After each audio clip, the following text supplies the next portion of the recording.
Colleagues, hello and welcome to the webinar which summarises the IT Managers meeting which took place on the 28th of February 2017 under our Professional Exchange Network project, sponsored, as you can see on the bottom left of the screen, by the Education and Training Foundation.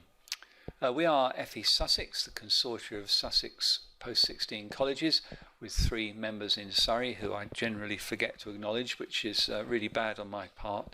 And hopefully the webinar will give you a good idea of the single item agenda which forms the basis of the meeting on February the 28th, and it was concerned with digital badging. And I'm grateful to colleagues from Sussex Downs College who came along to help us. So hopefully this will update you on digital badges, and will let you know what goes on and what is being developed.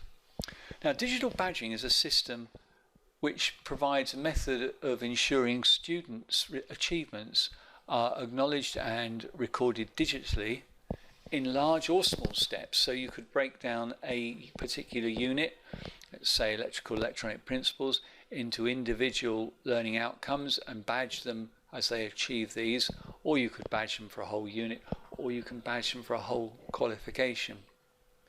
And just working my way through the bullet points here, you can use conventional written evidence or word-based evidence. You can upload videos or other digital information. Video clips are very useful. And then a badge, an electronic badge, is issued when the required number of tasks have been completed. And the badges are only issued after verification by a teacher that the tasks have been completed. And the number of tasks to be completed are teacher defined. So you as a teacher or one of your colleagues could decide, for instance, if you were studying maths, you might want to award one a digital badge for quadratic equations. One badge may be awarded for using the formula to solve equations. Another badge might be awarded for using substitution to solve the equation, and maybe a third one for using matrices, as just as an example. Any area of curriculum can break down into its component parts for digital badging. The badges are not something you pin on your sleeve. They don't appear on your coat. They're held online, but they are available for students to show at any time through a cloud access system. And the badge is an internally awarded thing, so it doesn't signify complete qualification achievement. It's important to make that point. But it does show progress and how that progress has been made towards a validated unit or qualification. Digital badges have been successful when students apply for HE from FE Progression, because at their interview they can show themselves in the lab, they can show themselves in a practical work situation, they can even show themselves performing in a debate in class. And it's a very powerful thing, and perhaps brings you more to the attention of the admissions department than a normal, boring, paper-based applicant. Great results have been achieved at foundation and entry level, with these providing motivational factors to students.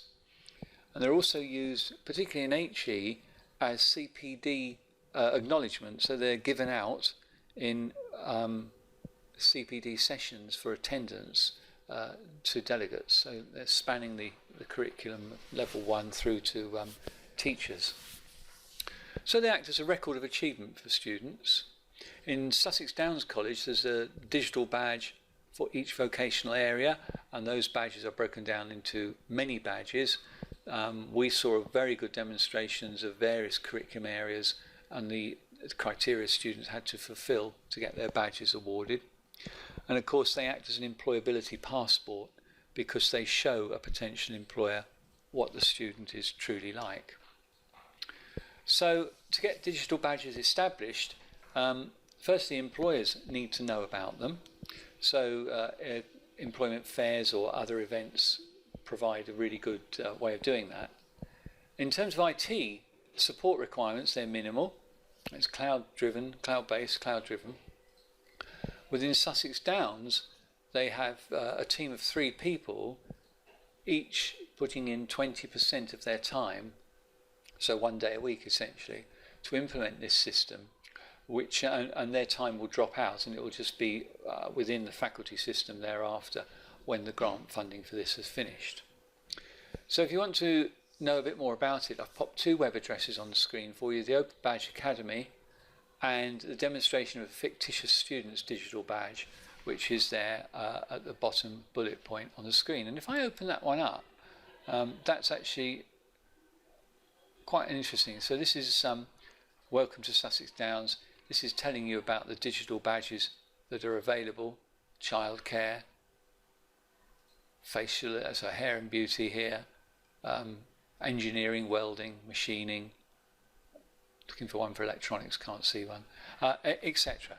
And you can access this information from the link I've popped on the slides for you. So I hope this brief webinar has whetted your appetite for digital badging, and you want to find out some more about it. We will, as FE Sussex, be doing another session on it at the next IT managers meeting. We'll also be looking at what colleges are doing to cease or stop the use of malware, and that will be another interesting subject in its own right.